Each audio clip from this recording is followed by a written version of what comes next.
I travel internationally all the time, and I have conversations with people publicly and privately about all sorts of things. And I bet you that if you were to survey most people in the UK or even in, I don't know, Germany or France or whatever, and ask them about those specific things, did Donald Trump say X? Did he do Y?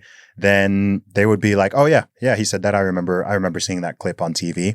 And those clips, they're not just on the US media, they're also in the UK, and they cut off the tape at the same place where it sounds like he's just said this, and just before he says, and I'm not talking about white nationalists and white supremacists, they should be condemned totally, the tape just stops. And so this is what happens in somebody's brain, because they'll remember, wait, no, I saw and I heard that. And they did. They just saw a clip, and so what they're recalling is accurate.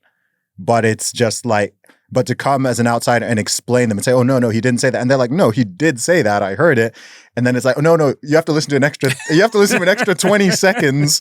And people have to be led there. And I think that's, there's something that you were saying earlier, which is coming back to answer one of my own questions about the branding and the messaging coming more from the conservative or right side of the political aisle, is I think what's often missed, and I had this conversation with Vivek Ramaswamy last year because I did his podcast, and I was saying that I think that where Republicans sometimes mess up on messaging, I have quite a few criticisms, but I think one of them is that the dots are not explicitly connected.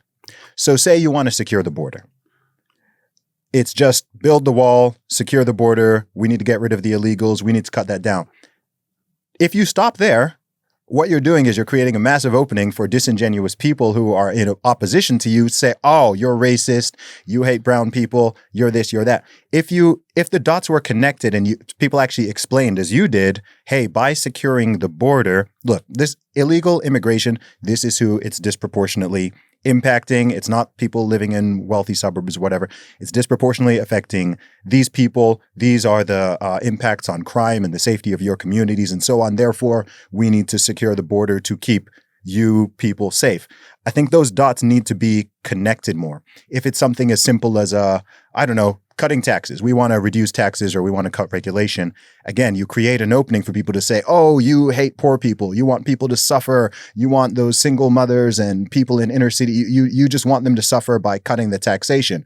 Whereas if it were explained, okay, look, by cutting taxation, it will have all of these different positive effects. And I find that the second part of the messaging is often missed because I think when you're already talking to, let's say, a Republican or conservative audience, those dots are already connected in their head. So it's obvious why securing the border is important.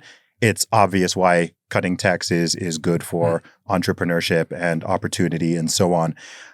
But for someone who's like these people you said before, they've never even heard conservative ideas before, I think those dots are not connected to their head. So if you just say, hey, I want to cut taxes, or say you want to remove a certain government program, or you want to do this or do that, their brains think, oh, well, in my head, Republicans are evil and they want people to suffer. So by cutting taxes, oh, that validates it. They want people to suffer even more.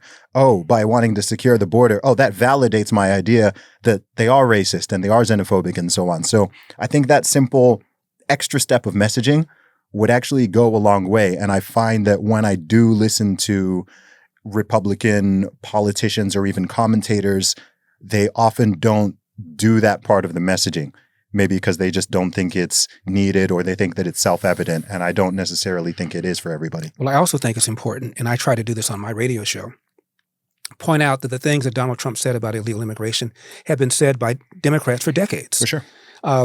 Harry Reid, the former leader of the Senate, once even used the term illegal alien to describe how ridiculous he said it was to allow people to come to the country, have children, and have those children automatically be citizens. Barack Obama, Senator Barack Obama, 2005, I think it was, also talked about unbridled immigration. We need to do something about it. Chuck Schumer said something very similar.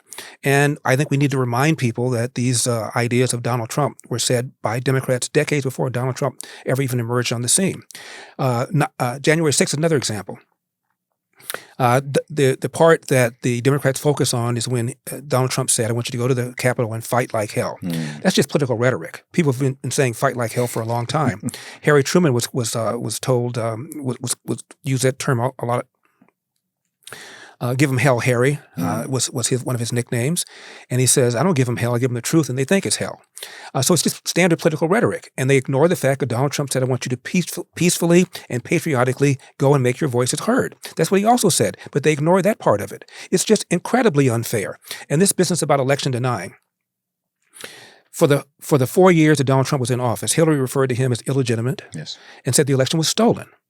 The then DHS Secretary Jay Johnson under Obama testified under oath that while the Russians tried to change vote tallies in 2016, they tried to manipulate the machines, they failed to change a single vote tally. Yet a poll found that 66% of Democrats believe the Russians, quote, changed vote tallies, close quote, in 2016 to elect Donald Trump. No evidence of it whatsoever.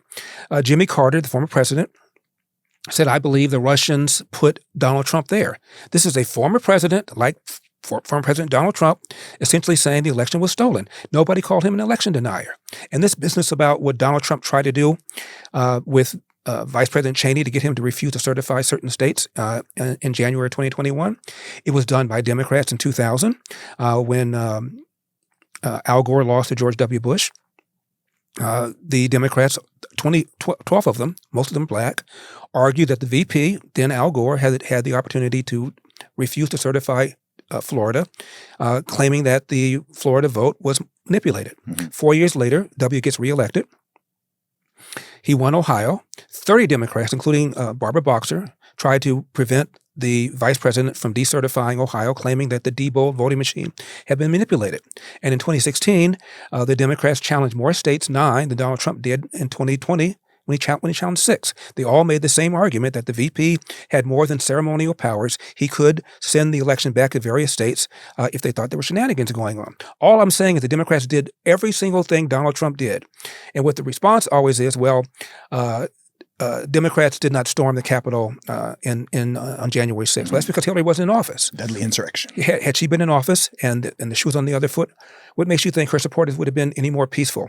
When Donald Trump got elected in January and in November of 2016, there were protests, including violent protests in 40 cities. A police car was set on fire. And when Donald Trump was inaugurated, January of 2017, I think it was 200 people were arrested for staging violent protests. So the idea that somehow, some way, Hillary supporters would have been more graceful had the shoe been on the other foot, what's the evidence of that? And people then say, well, Hillary didn't file lawsuits to overturn the election. Yes, she did. She joined a lawsuit that was filed by Jill Stein, the independent candidate who tried to overturn Wisconsin, and Hillary filed a separate motion to have the recount done by hand. So the idea that because Republicans are protesting elections, they are now election deniers and threatening the foundation of our republic when Democrats have done it for years, it's just BS. And it's incredibly unfair. And again, because the media is so biased, all the things I just now said to you, you're not going to pick up the newspaper and read them. All you're going to find out is Donald Trump is once again denying the election when Hillary did the same thing and nobody called her anything. Yeah. Do you ever think that too much stock is put into politics in this country, especially when it comes to party politics, the whole left versus right, blue versus red, constant back and forth ping pong? You know, the actual effect on your life and my life any given day is going to be determined more by our jobs, more by crime, more by the quality of our schools. That's really the kind of thing that affects you on a personal level far more so than whoever gets elected president. So it is often perceived to me as almost a transference of anger, bitterness, without any real consequence on your own life. I mean, people that hate Donald Trump, how was your life hurt when Donald Trump was president? Gas prices were low, inflation was low, interest rates were low. How are things bad for you? But you hate this guy, all out of proportion to what impact he had on your life. Yeah, absolutely. Because I think that the greatest problems, not just in this country, I think the same in mine, I don't think it's primarily political. I think it's social, cultural, familial, community-based. And I think that the obsession, especially over top-level or federal-level politics, more so than local, I think oftentimes it's a distraction and an outsourcing of responsibility. Because if I think of, okay, what are the problems plaguing the USA from my perspective, it's not about who's in the White House or which whatever the administration is. those problems are still there, and they're generally getting worse. I'm talking about familial disintegration and absent fathers. I'm talking about rising obesity and, for the first time in history, dropping life expectancy. I'm talking about 100,000 plus Americans per year dying of drug overdoses, homelessness, the school problem. I mean, schools where kids can't even read, do math, and so on. Like, to me, these are, some of them are connected to politics, and I'm sure there are policies that could potentially improve these things. But when I think about individuals and families and what is happening in those dynamic, all of these issues are downstream of that. It seems like, not to even oversimplify a multivariate problem, but I often wonder, hey, if families came together and stayed together, right, and kids were raised by their mother and their father, regardless of color, creed, ethnicity, whatever, poor, rich, and that unit was strong, and then maybe on top of it, the schools were at least decent, how many of these problems would you have, and how severe would they be? And things would be so much better. And I think that conversation is largely avoided. I mean, every time, again, it's weird to me from as an outsider, when these.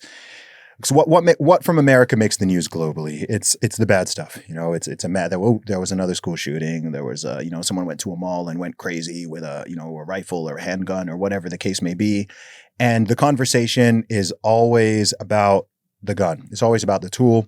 In the UK, the same thing happens with stabbing, by the way. They start having conversations about how long can a knife be, and should you need more ID to buy I'm like, guys, we all have knives. Everyone has knives in their kitchens. The problem is not that knives exist, but they distract from the core issue because they don't want to talk about, the vast majority of young men doing these things do not grow up with fathers or even father figures in their lives.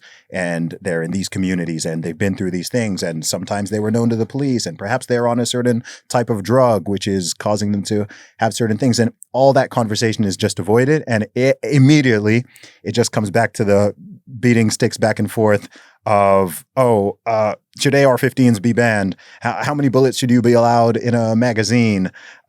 Should there be, it just comes to the tool.